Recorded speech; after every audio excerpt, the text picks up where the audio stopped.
Hi, I'm Don Eaton, Pennsylvania Pride grower.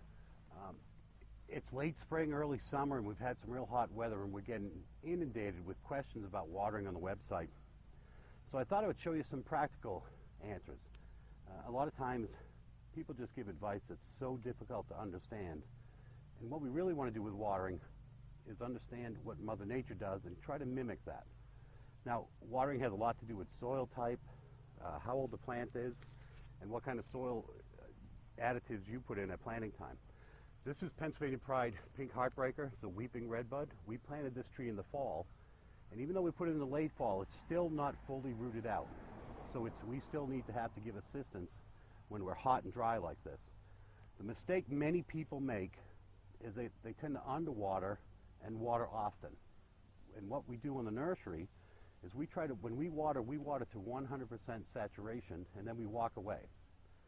So for the tree in the landscape, we do the same thing. So even during these 90-degree days, we may have to water one time in a week, even though it's 100 degrees, not all the time.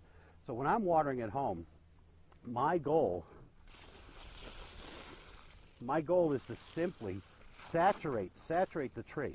And you can see with this, I've got a little well, so I can fill up this well with water and give it time to slowly sink into the ground.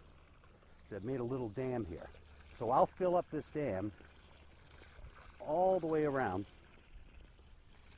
Once the water starts to run away, we're putting down too much water. It does no good to water over here on a newly planted tree. So that's why I want the water focused there. You can see my well is filling up. So I'm going to back off a little bit. And then what I like to do is I like to dust the tree off. What happens on the hot days and during the dry weather, trees can get dusty. And it actually inhibits growth. So I tend to give a shower to the plants that I'm watering. And all this time, the water's dripping down and slowly soaking into the ground.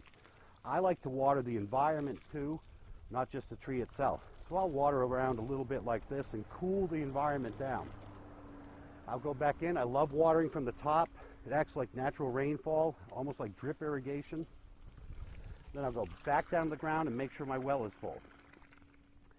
Now in about 5 minutes, this water will drench down through the root ball, and then I'll come back and I'll fill the well again and maybe do it 3 times. I want to make sure that the roots and the soil around the tree are 100% saturated before I walk away. Then I don't have to do this job again.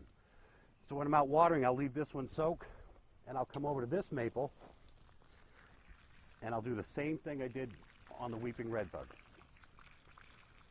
This is lion's head Japanese maple, by the way. Nice plant. Here in Pennsylvania, we have a lot of shale soil, so the water drains fast and dries out fast. But if your soil is clay, it's not going to dry out as fast. If you use good soil additives at planting time, you'll be able to buy more time between waterings. But again, the mistake most people make at home is when they water, they don't water well enough. You can't overwater while we're watering.